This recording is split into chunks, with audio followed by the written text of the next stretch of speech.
política, legislación y justicia para lograr un cambio verdadero. Acompáñanos en el ejercicio ciudadano para analizar temas de actualidad a fondo con Amador Rodríguez Lozano.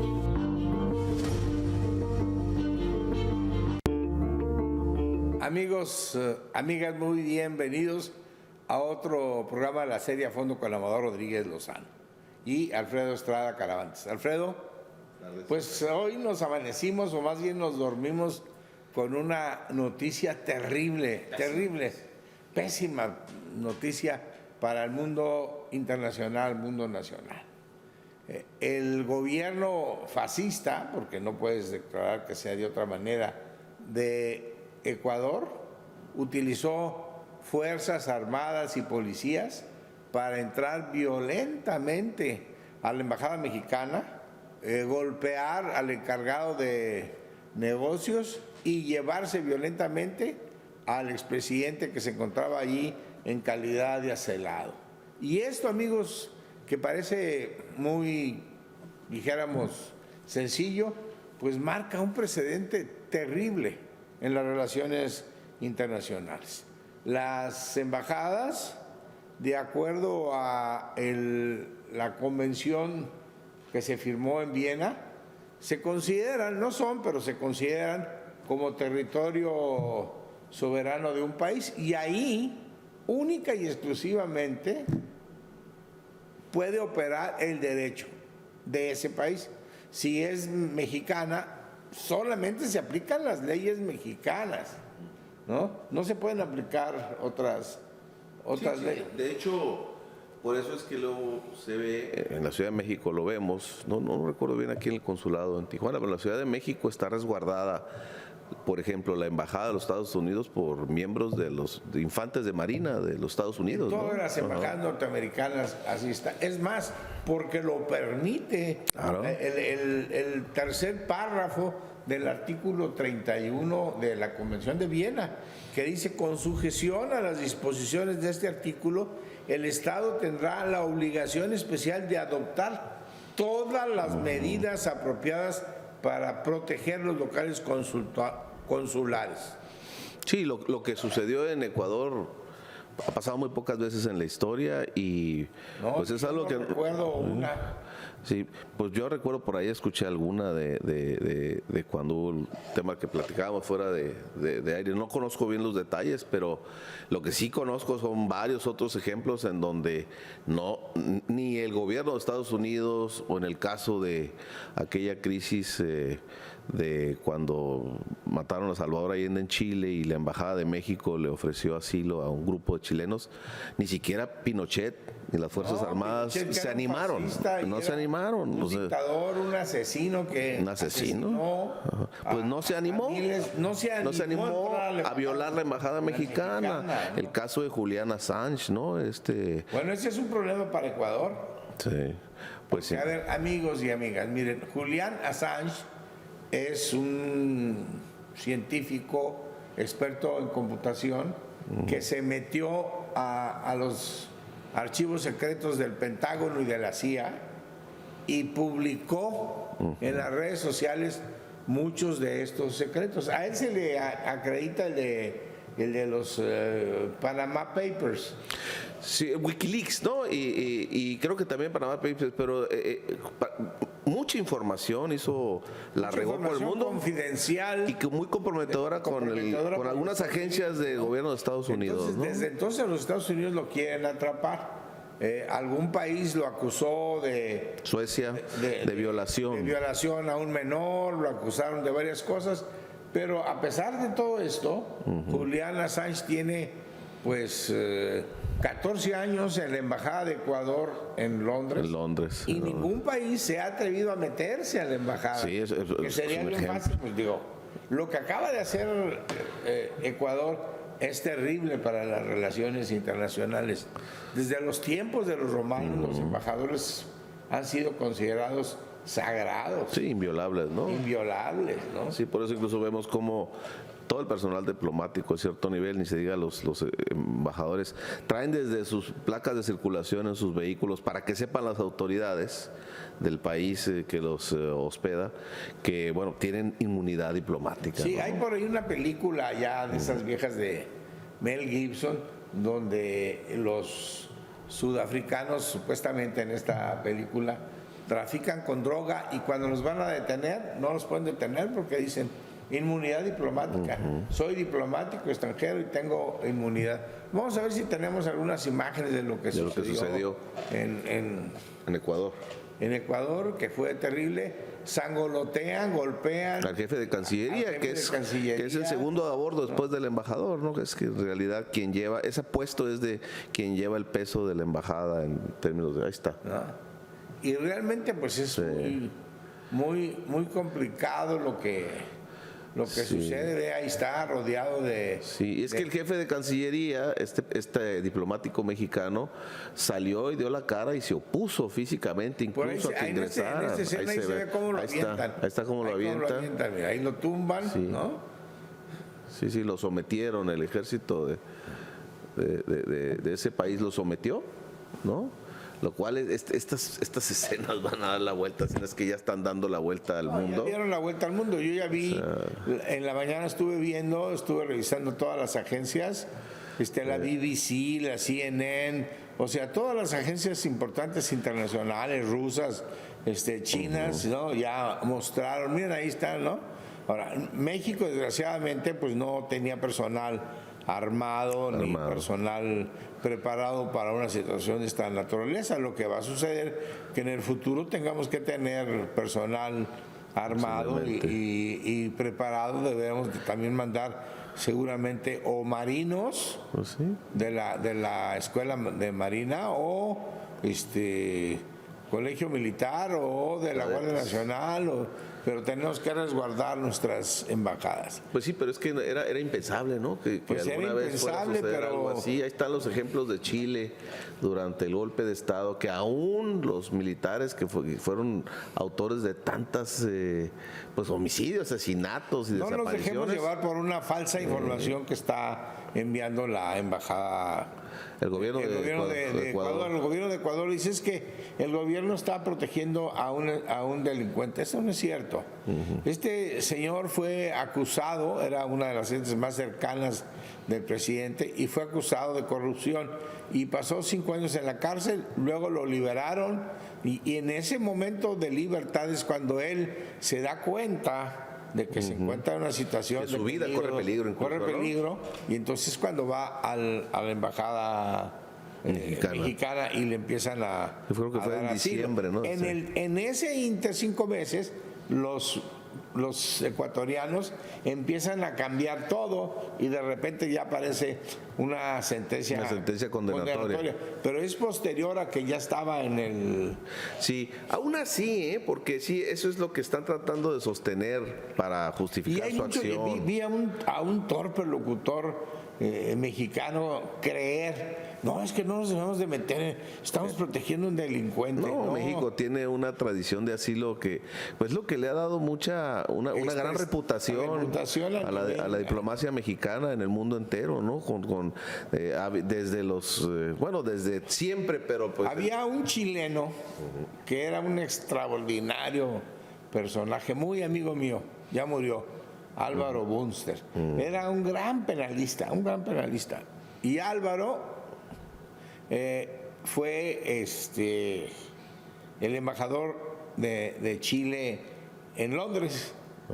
Viene el golpe de Estado y le dicen, entrega la embajada.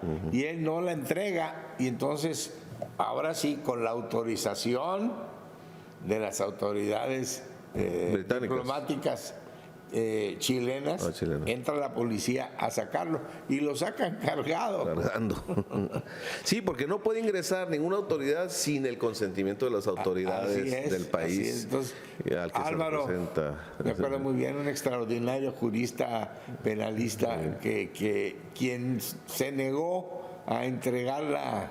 Bueno, platicábamos también ahorita volvemos a Chile rápido, pero platicábamos que aun cuando fueron los estadounidenses a capturar a Manuel Antonio Noriega, en la leyenda, bueno, la narrativa dice que era en cumplimiento a una orden judicial porque fueron a detener, invadieron Panamá, Noriega corrió rápido a la embajada del Vaticano en Ciudad de Panamá, pues ni ahí se metieron los americanos por él. Tuvieron que negociar con el Vaticano y duraron semanas para que lo entregara, que se entregara al final, ¿no?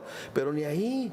Bueno, sí recuerdo que, si no mal recuerdo, lo hostigaron, pusieron bocinas alrededor de la embajada, pusieron música de rock, puedes poner muchas cosas, pero no entraron. Pero no entraron. Y miren ustedes, los norteamericanos con todo el poder invadieron el país para detenerlo. Pero se metió en la embajada del Vaticano y no ingresaron por el respeto. Es que este es uno de los principios centrales del mundo.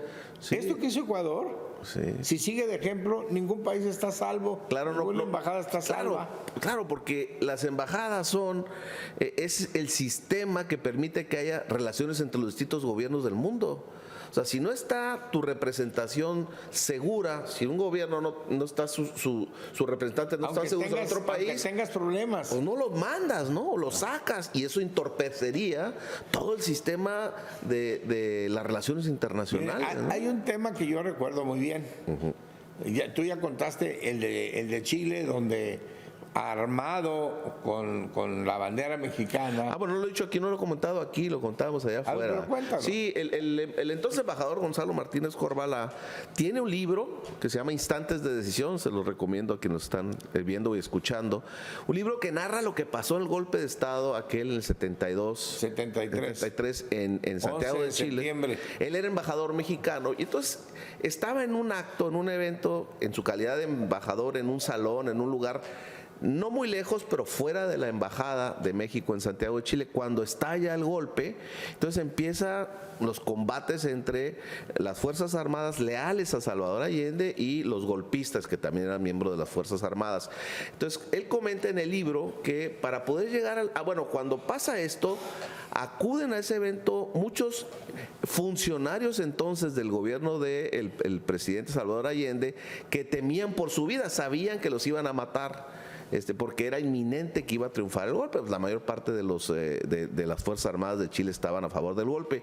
Entonces él estaba lejos de la embajada, estaba fuera de la embajada. Para poder llegar, creo que eran varias cuadras, había que atravesar precisamente el campo de guerra, la batalla entre los dos facciones de los ejércitos, enfrente del Palacio de la Moneda. Y entonces cuenta el embajador que además no solamente ya era él, sino todas las personas que estaban solicitando asilo.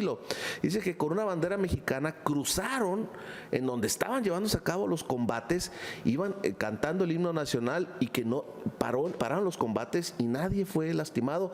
Dejaron que pasaran porque era evidente, fíjense, el respeto que aún los militares le tuvieron al embajador, aún fuera de la embajada. Llegaron a la embajada y hay una historia ahí de cientos de personas que aún hasta en los jardines ahí se quedaron, y fueron 5 aviones, incluyendo 2 vuelos del entonces avión presidencial, y aún el gobierno, la junta militar que ya había triunfado el golpe, otorgaron los salvoconductos, quiere decir, les dieron la oportunidad a todos ellos de que pudieran salir del país y vinieran a México, ¿no? Definitivamente lo que está pasando en Ecuador demuestra una actitud fascista, de gorilas, del presidente y de sus secretarios.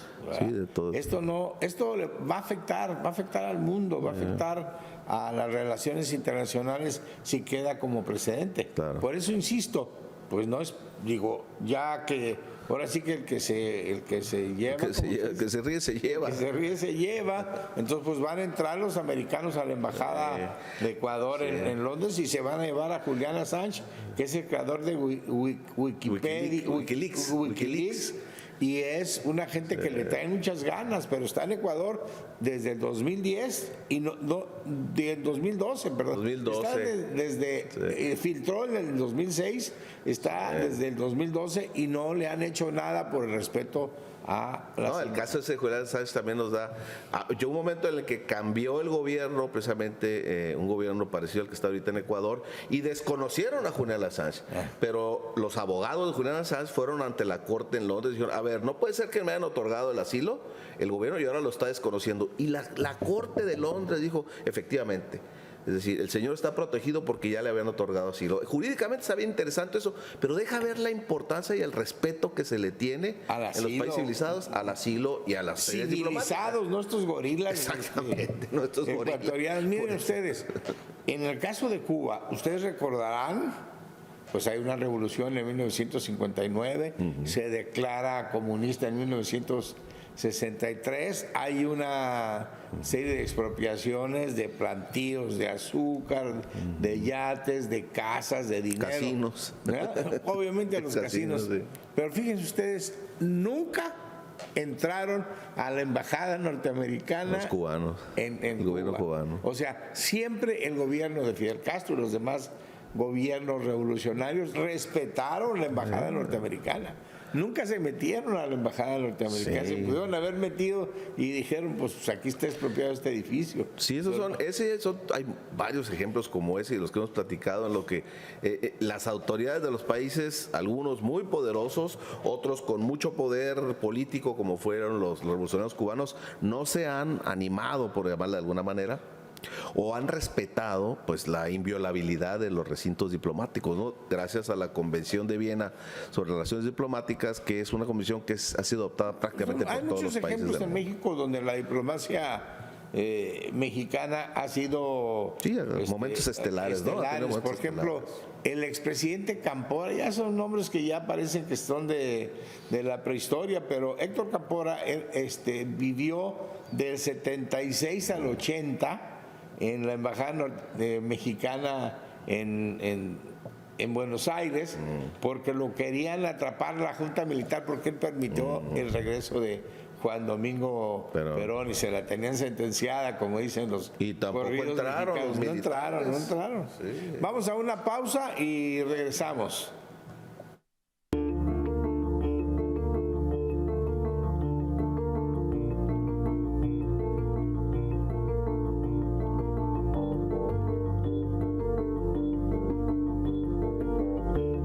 Política, legislación y justicia para lograr un cambio verdadero. Acompáñanos en el ejercicio ciudadano para analizar temas de actualidad a fondo con Amador Rodríguez Lozano.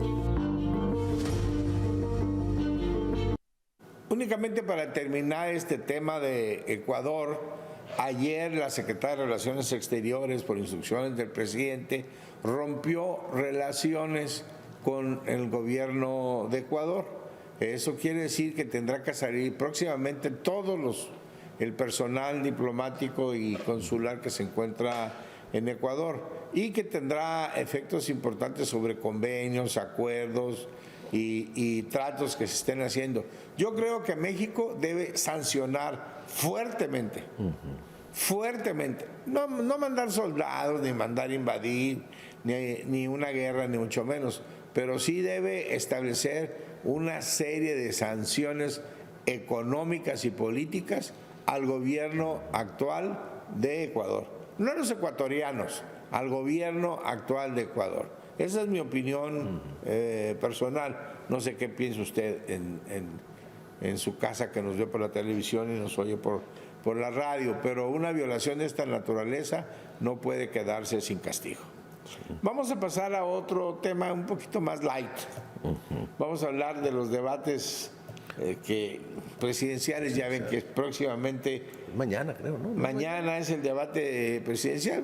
Tan es así que nadie le hace... Pues sí, no es que haya muchas expectativas por saber cómo va a terminar el primer debate, amigas y amigos, presidencial que se tiene conocimiento es el debate presidencial entre el vicepresidente en ese entonces de los Estados Unidos, Richard Nixon, y el senador John Fitzgerald Kennedy por la presidencia de los Estados Unidos en 1960. Y sin ser un La verdad es que Nixon era un gran político. Era un gran político con un enorme conocimiento, pero déjenme decirles algo, no conocían las técnicas del debate.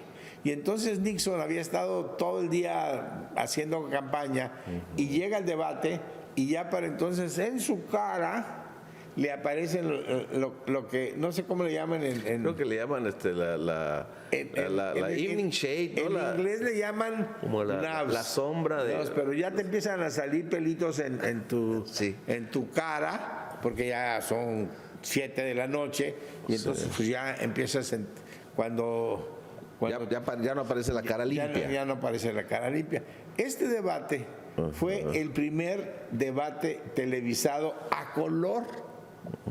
Y eso es otra de las cosas que Nixon no tomó en cuenta. Ni Pues sus es que nunca había asesores, ocurrido, pues, ni antes, sus asesores. ¿no? Nunca había ocurrido Al cabo le das un...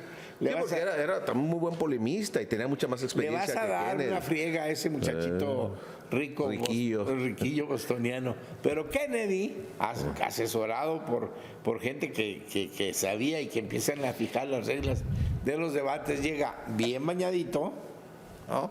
Bien rasuradito, con un traje azul, ¿no? Que llamaba la atención. Que llamaba la atención y resaltaba sobre Nixon.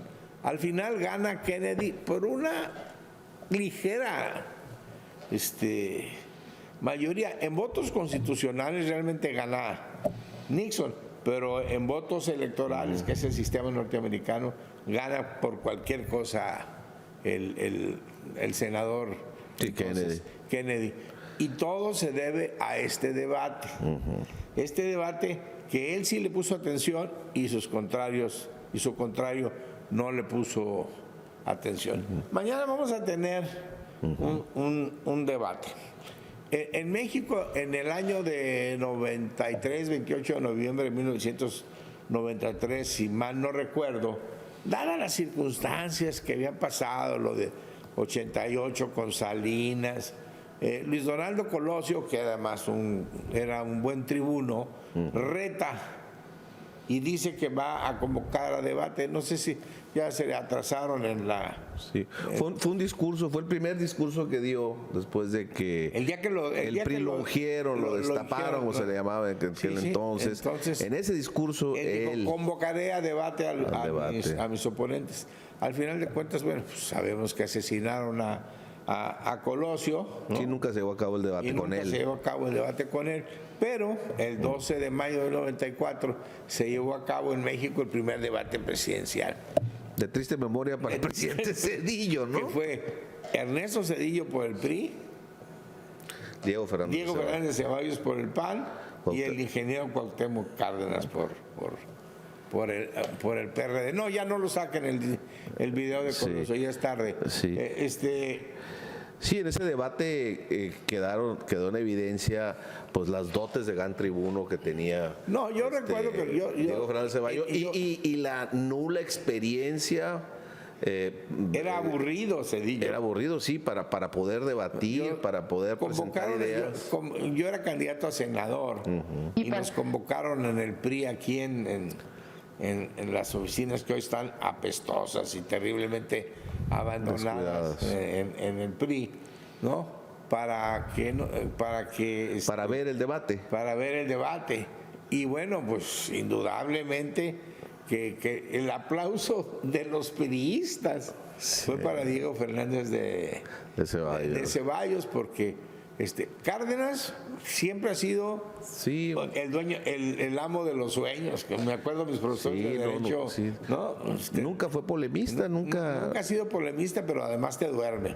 Y Diego, pues venía de una enorme experiencia en la Cámara de Diputados y le pone una verdadera zapatería al candidato Zedillo.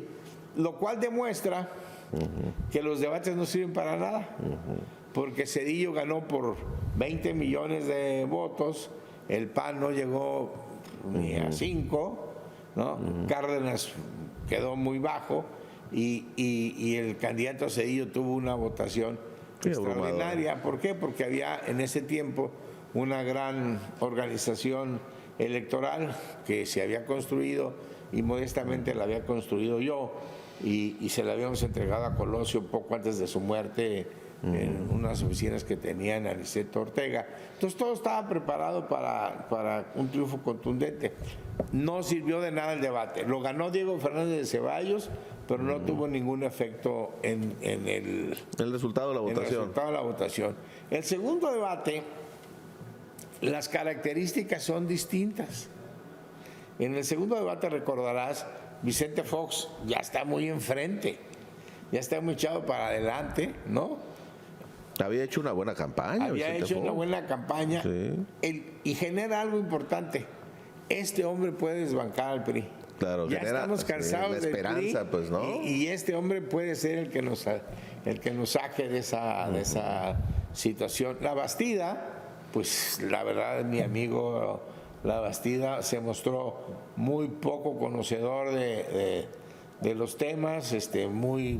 Y tampoco despertaba, digamos, simpatías al hablar, pues, ¿no? Su forma de expresarse no despertaba emociones, ¿no? O sea. Y Camacho, que se supone que era el más preparado de todos los de ahí, que también participó, pues se perdió, ¿no? Se perdió cuando quiere ser muy inteligente en un debate que lo que quiere es respuestas claras, concretas y contundentes. Quizá le pasaba a Camacho también que él nunca había estado en el Congreso. A veces eso les ayuda mucho, claro, ¿no? El haber pasado por las cámaras. Cárdenas otra vez volvió a caer en el sí, el aburrimiento. En el aburrimiento, por desgracia. Sí. Y luego también participaron otros dos.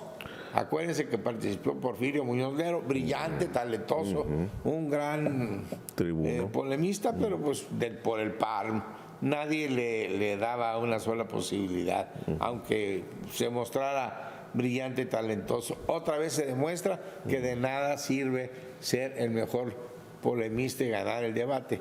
Y Gilberto Rincón fue compañero mío diputado. Fue que más decoroso se vio ahí en ese debate, porque fue muy aburrido ese debate. Fue muy aburrido, sí. Y Gilberto Rincón sí se veía así como el opositor entre todos, pero también no tenía ninguna posibilidad. Había fundado un partido, sí. ¿no?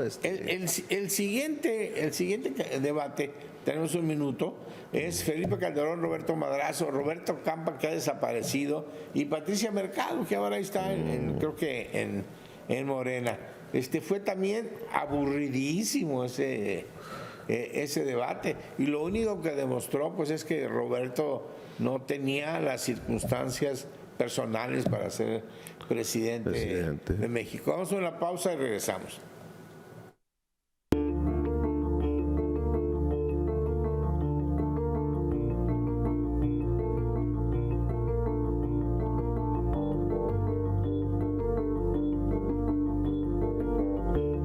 Política, legislación y justicia para lograr un cambio verdadero. Acompáñanos en el ejercicio ciudadano para analizar temas de actualidad a fondo con Amador Rodríguez Lozano. La elección del 2006 tuvo como participantes a Felipe Calderón, Roberto Madrazo, Roberto Campa, Patricia Mercado, y debió haber ido Andrés Manuel López Obrador. Nada más que López Obrador ni en ese ni en el del 2012 quiso participar. Hay algunos críticos que dicen que esto le costó... Que fue parte de los errores de su campaña, de los errores de su campaña, yo no sé qué tan cierto. Él acusa que le hicieron trampa y que perdió, y también está por ahí un video de Fox donde dice que él hizo trampa para ayudar a Felipe Calderón. La verdad es que en este debate las personas que más contribuyeron a que ganara Felipe Calderón fueron los priistas. Miren, se dice, Roberto Madrazo era el presidente del partido y Elbester Gordillo era la secretaria general del partido. Cuando Madrazo se fuera de candidato, Elbester debería subir a presidente del partido, pero un grupo de gentes decidió que Elbester no era confiable y que no le debían de dar el partido, y se generó un conflicto interno, entre los priistas, entre el Bester y Madrazo.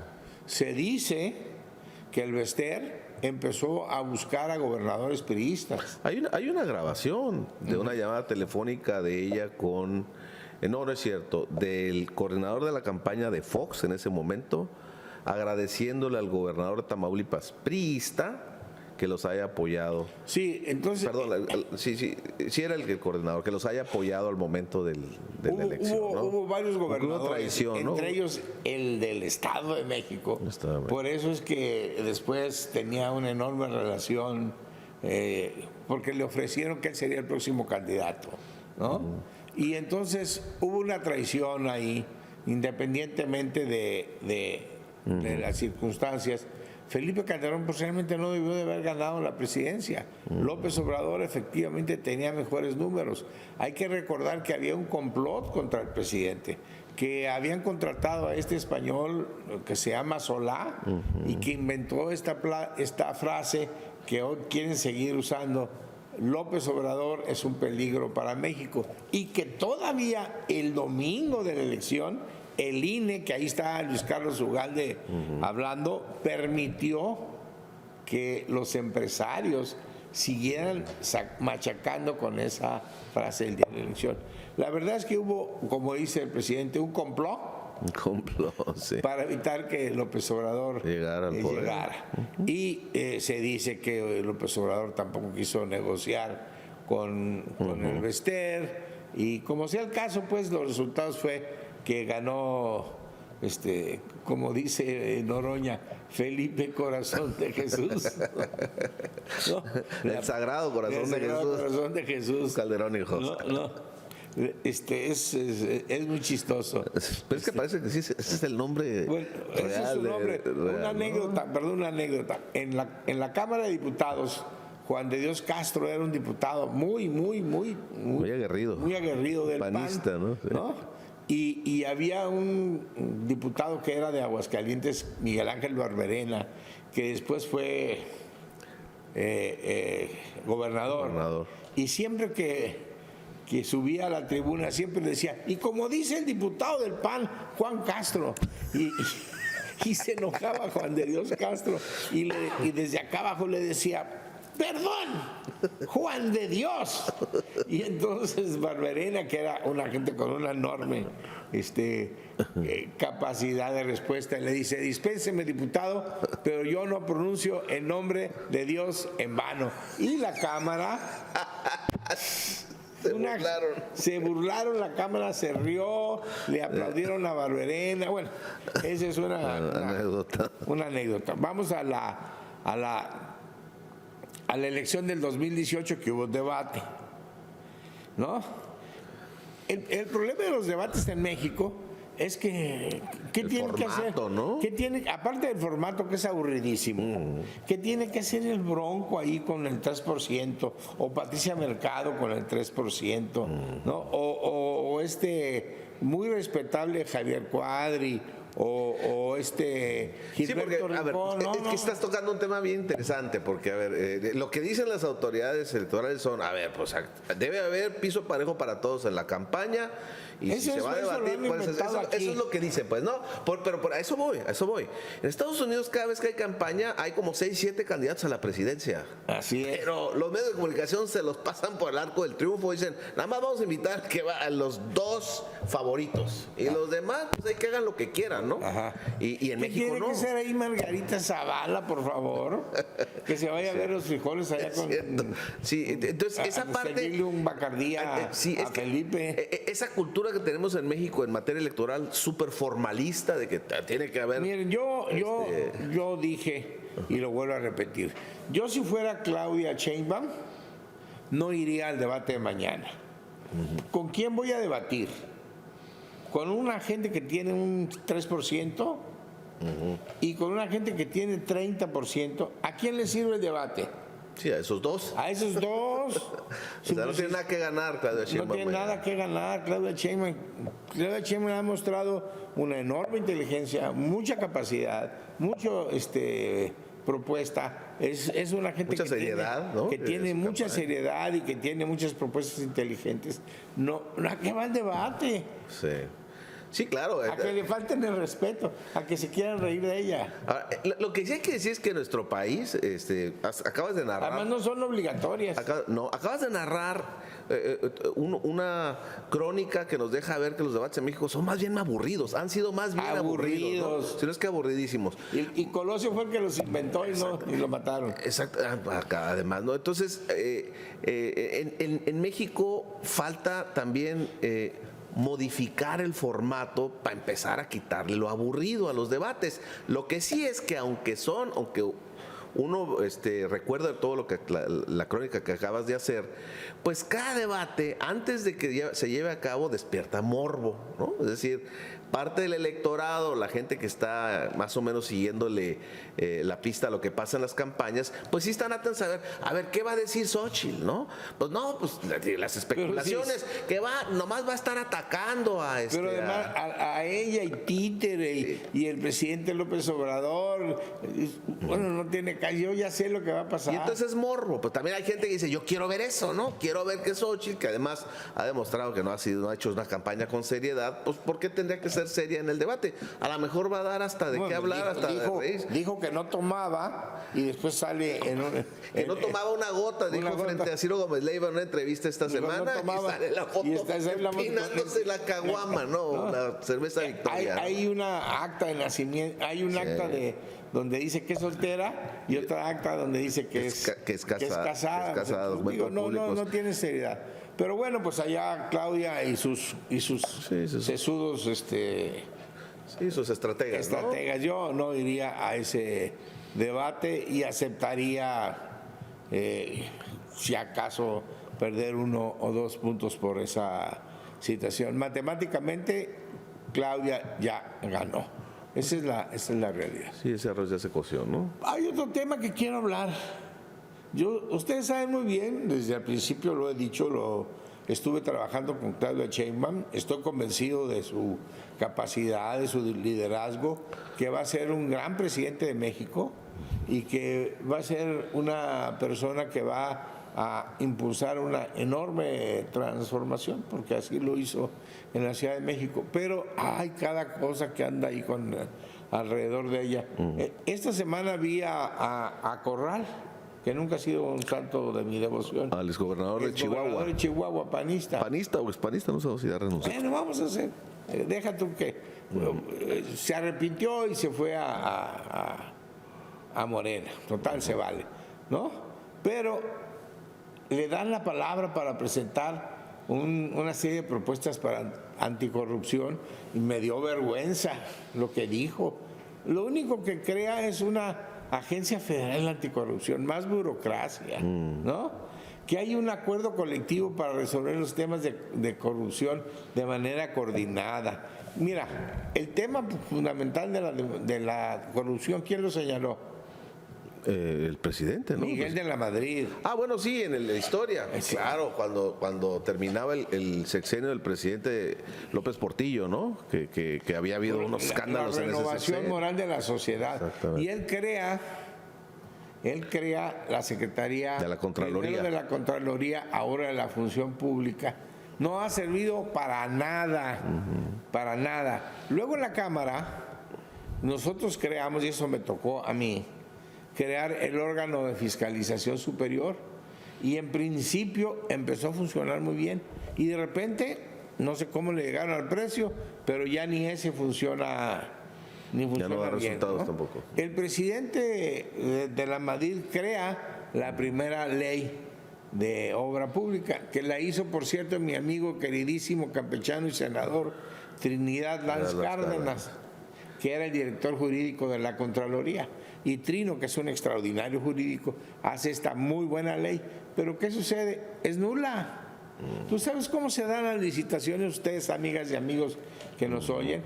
Yo me pongo de acuerdo con los 3 o 4 proveedores, contratistas, y le digo, tú vas ahorita a pedir 10, tú vas a pedir 8, tú vas a pedir... Se ponen de acuerdo para ver quién va a ganar. Y se ponen y luego se reparten. Y luego se reparten y a todos les toca. Bueno, eso cuando se hace licitación, porque el principal problema es que hay algunas excepciones en la ley que permiten hacer compras directas y luego resulta que en la práctica no son ni las excepciones, terminan siendo como la regla, ¿no?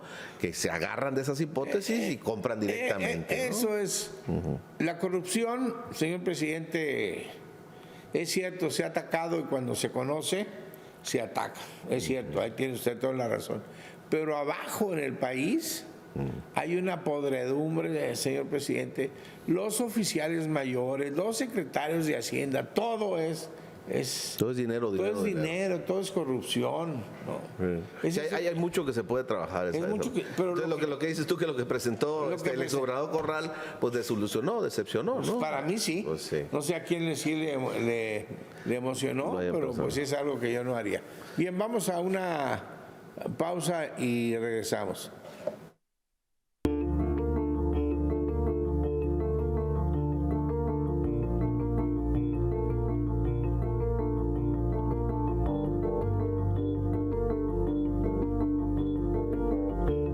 Política, legislación y justicia para lograr un cambio verdadero. Acompáñanos en el ejercicio ciudadano para analizar temas de actualidad a fondo con Amador Rodríguez Lozano. Voy a aprovechar estos minutos, Alfredo, distinguida audiencia, para comentar el tema del segundo piso. Miren ustedes, cuando nosotros llegamos al gobierno aquí con Bonilla, se nos acercaron unos españoles y nos dijeron que venían trabajando con Kiko Vega desde hacía tiempo, que traían un proyecto para hacer un segundo piso del aeropuerto a la línea y de la línea al PRI, donde está el PRI ahorita. Pero que el proyecto consistía en que ellos ponían el dinero, pero que si no se llegaba a 25,000 personas diarias que pasaran por ahí, el gobierno les tenía que garantizar esa cantidad, o sea que les teníamos que pagar. Bonilla dijo, pues, están locos, si quieren invertir... No querían correr riesgos, pues, ¿no? Pues que corran riesgos, que ellas sean...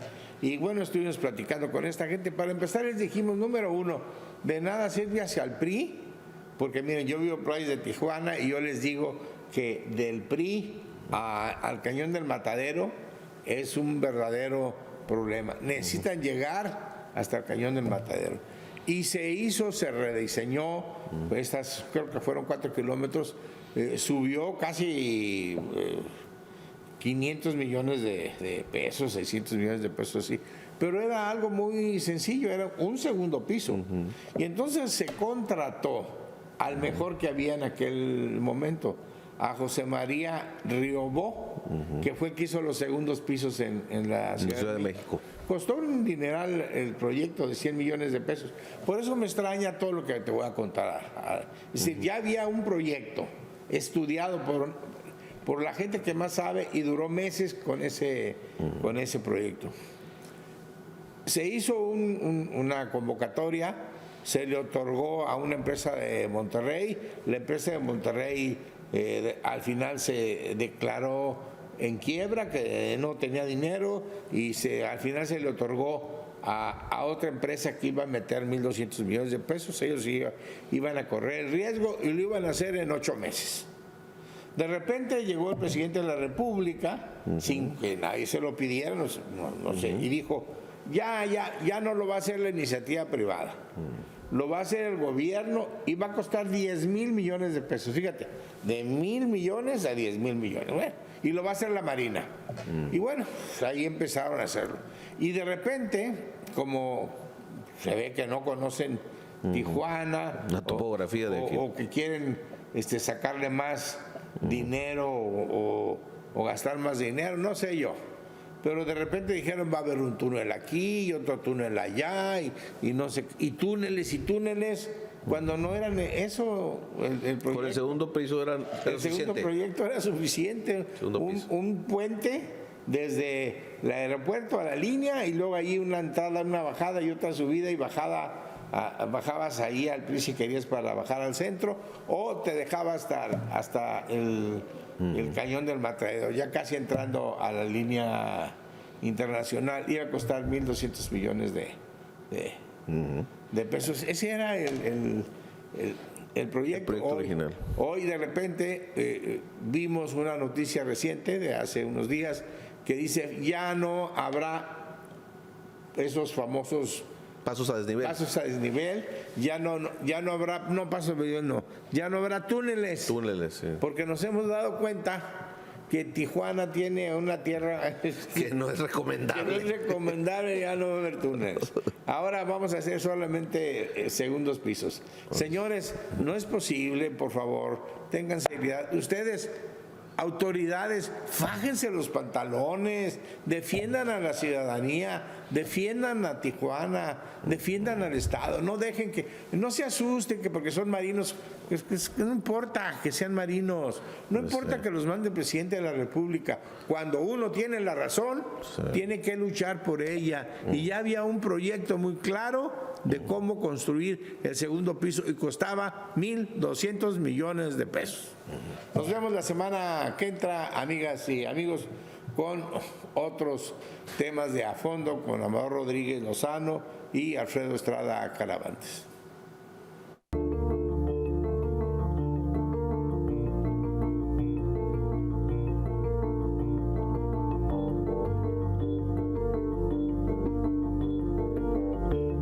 Política, legislación y justicia para lograr un cambio verdadero.